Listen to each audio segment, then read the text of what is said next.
Hey, what is up guys, MKBHD here, and this is the long-awaited full review of the brand new HTC One M8.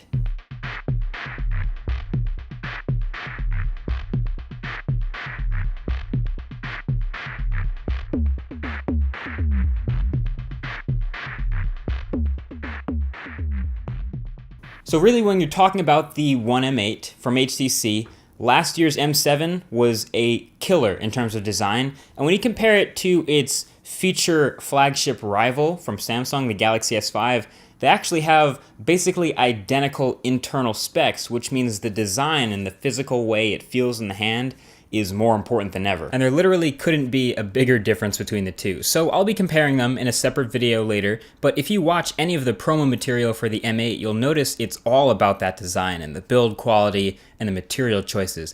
And that's really where this phone excels, that's its highlight. And it's the same material we have of the old HTC One, but it's obviously a little bit bigger, a little bit more round, and in a few different colors that are obviously inspired by some close competition. So this we have here is the silver M8, and now like I said, it's more rounded, and HTC likes to boast a certain stat, that the old HTC One exterior was made of 70% metal, and this new One M8 is 90% metal. And that's true, but because of this change, I actually think the old one fit better in the hand. See, the sides of the phone were flat, and sure, that's, the polycarbonate, not metal, but it gave you an edge, like something to actually grab onto while holding the phone. It was flat.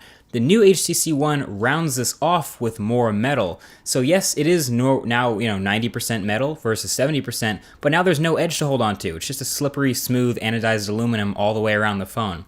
And also, since this phone is a bit larger to accommodate that bigger 5-inch display, bigger than last year's, the whole chassis is a bit bigger, and that makes it a little bit harder to reach that top power button, which is moved from the left side to the right side on the top of the device. But if we're being honest here, I think the power button is in the wrong place entirely. I think it should be on the right side of the phone, where it's easier to reach with one hand, especially for people with smaller hands.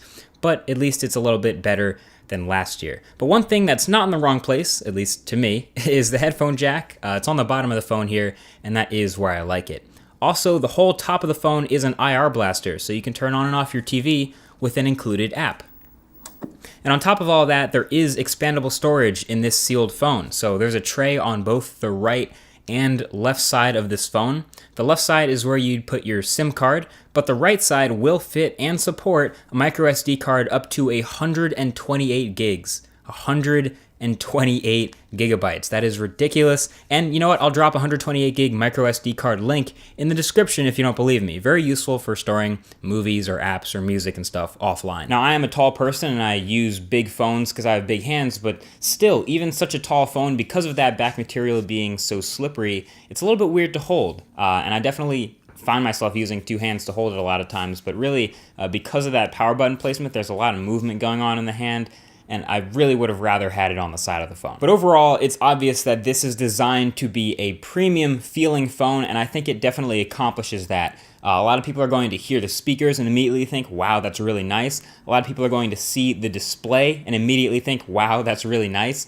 And just feeling this phone next to something like a Galaxy S5 or an iPhone or an LG G3, it's gonna feel very different in the hand, and that's very important to people in the store when they're about to buy it and then when they're using it. Now, as long as we're talking about hardware, there's a certain feature on the back of this phone that people just can't stop talking about, and that is the camera, or the dual cameras on the back. HTC got a lot of feedback last year with the old HTC One's camera, that ultra pixel camera. A lot of positive, but also a lot of negative in terms of the photos that it took and the features that you got out of it. But HTC decided to go ahead and keep that ultra pixel camera, so it's still a 4 megapixel sensor on the back with that main element.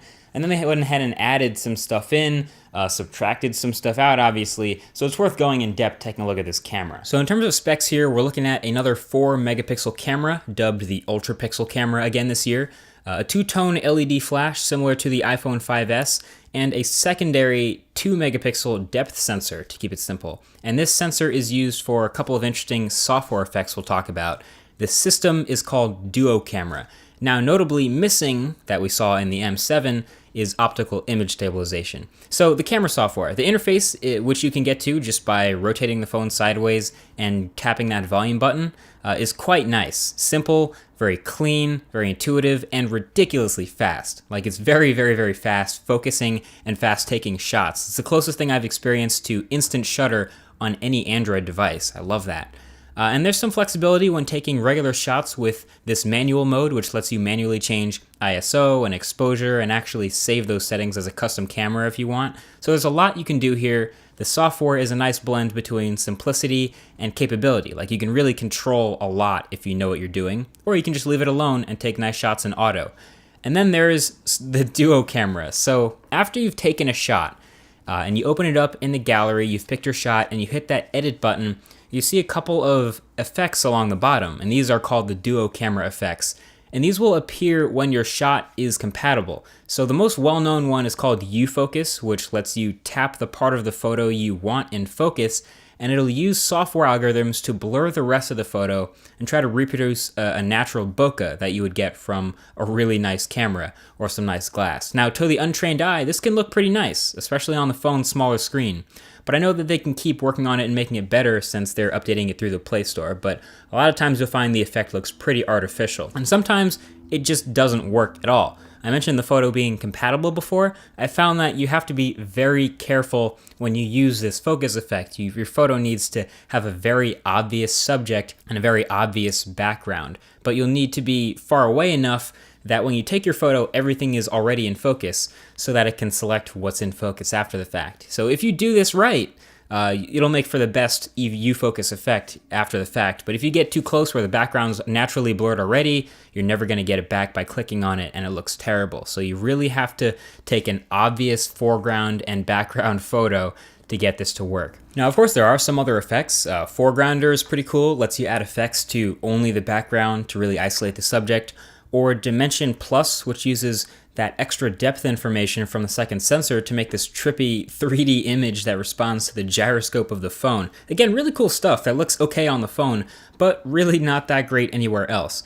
Now, when it comes to the actual photo quality of the photos it takes, there are some really strong characteristics of a photo from the M8 that you can see like a mile away. One, really poor dynamic range. It either crushes the darks or blows out the highlights like every time.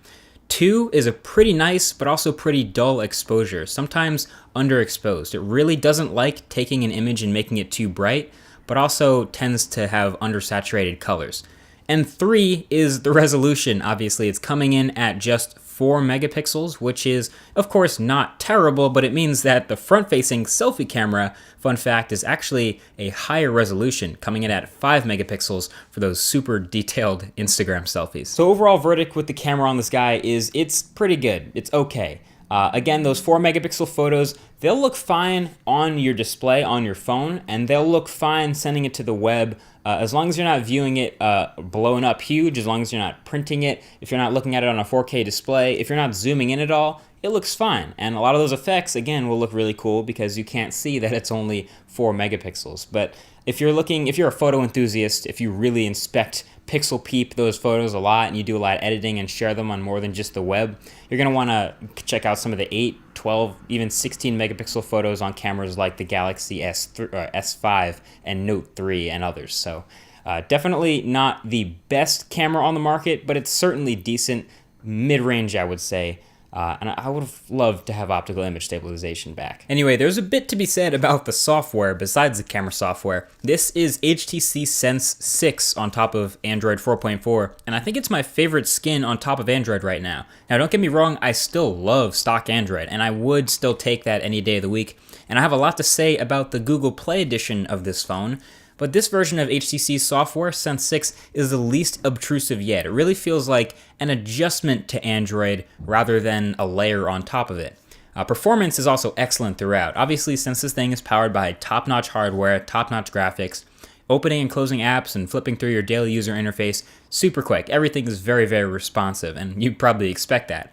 And it looks kind of nice. Like I said, it feels like an adjustment to stock Android, One nice touch I've noticed is the notification bar color changes depending on where you are in the phone. So if you're on the home screen or the lock screen, the notification bar is clear. But in certain HTC apps, the color of the notification bar changes to match the app. So in Blink Feed, for example, to the left of your home screens, it changes to green to match, and it does it quite smoothly. And all the other stock HTC apps that come with the phone have their own color, and they have that effect on the notification bar. And I guess non-HTC apps just change it to gray. So yeah, I'm liking that. It's a nice touch, and little things like this are sprinkled here and there inside of Sense 6 to really spice up the design, and I do think it looks nice. Also, HTC stepped up the display size, so we're looking at a 5-inch 1080p display here now instead of 4.7, and that gives us on-screen buttons for Sense 6 to work with. So your software, home, back, and multitasking button. You can also swipe up to get to Google Now, like on a Nexus.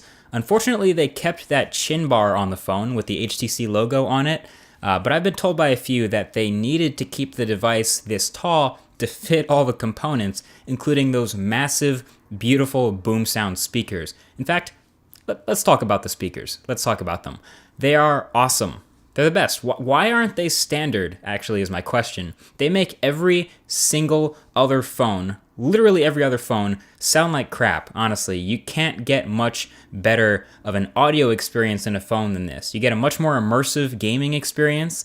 I actually enjoy watching YouTube videos and listening to music on this phone. The alarm clock is ridiculously loud in the morning, which I guess is also good. And the drivers are so big and so far apart that you actually get a bit of a stereo effect when things move across the screen in a good movie. It's brilliant. I love it. So I have nothing bad to say about the speakers other than the fact that they are so big that they make the phone really tall. And HTC has also come up with a way to combat the phone's tallness, since the power button is kind of hard to reach. They've come up with a few ways to turn the display on without ever touching that awkwardly placed power button. So this stuff might remind you of LG's flagships, so you can double tap the phone when it's upright to turn the screen on. That's nifty. You can swipe down when the screen is off, and that will start voice calling, which unfortunately sucks at recognizing voices. It's not Google recognition, but it's there, and it works. You can swipe left to bring your home screen up. So if you're in an app or something, and you swipe left from the off screen, it'll bring you right home again. It always goes to your home screen. And same with swiping right. That'll always bring you to Blink Feed, wherever you are. So again, you could be in an app or doing something, and if you have your screen off and you swipe right, you'll get right into Blink Feed. Lastly, you can swipe up, and that'll bring you to just wherever you were last. So if you were in an app or your home screen, wherever you were, and you swipe up, you'll be brought right back to that screen you left off at. So with all this knowledge, in theory, you'll never need to touch the power button again, except to turn the screen off. So HTC is doing some really nice stuff with Sense, including pulling a Motorola and making a couple of them, like the gallery and the dot view case functionality, available in the Google Play Store, which can be updated really quickly and for free. Now, all that being said, I do have the Google Play edition of the One M8 in-house, so thumbs up if you want to see a separate video review of that. But a lot of these features from Sense 6 that are moved to the Play Store will also be available on the Google Play Edition, which is why I have a lot to say about why the Google Play Edition is probably going to be my most used phone. I'm really liking the Google Play Edition HTC One M8, but if you're in it for the Sense features, you're probably going to want to get the traditional one. Another thing I was impressed with this phone was the battery life. Now, it is a sealed back phone. You can't get into this and swap out the battery, but it's got a sealed-in 2600 milliamp hour battery. It's a little bigger than the old HTC One. The old HTC One didn't have the best battery life in the world, but this thing is great. It is a power sipper. I would not have any problem recommending going a whole weekend with this phone with light use. I've gotten 2 full days of use out of this phone, and it's definitely a very light battery user when you're not really using it a whole ton. And even when that 5-inch 1080p display is on and you're gaming and you're using it a lot, it doesn't burn through battery like some other phones I've used. So this is one of the best batteries in the market. Even though it's not a 3000 milliamp hour battery or 3300 milliamp hours, it's still great. I'll show you some of the usage stats I've gotten out of it, but typically I can get through a full day pretty easily with this phone. I haven't been able to wear it down in a typical 24-hour use period, so very impressive there. And something else that's even, I guess, like a small thing, I usually don't use auto brightness on phones. I usually manually control the brightness because they tend to have some weird sensitivity problems, but this is one of the first phones in a while that I'm okay with the way it uses auto brightness. Outside, turns it all the way up. Inside, turns it down to a comfortable level. I'm happy with the auto brightness on this phone. I usually don't even have to talk about that. So overall, I gotta say, this phone has a lot of good things going for it, and I've enjoyed the hell out of using it for the time that I have. And like I said, I do have a lot to say about the Google Play edition of this phone, so again, that's probably gonna end up being an entire separate review video, but for now, I gotta say this is one of the best phones you can buy. Go in a store, try it out, you're probably gonna like holding it, and that's gonna be a good reason to buy it by itself, because the specs are so similar to other flagships. So check it out. I don't have any reservations about this phone. Even if you aren't a huge fan of the camera, it takes good enough shots that this is probably one of the best phones you can buy right now. It's the One M8. Thanks for watching, guys, and I'll talk to you guys in the next one. Peace.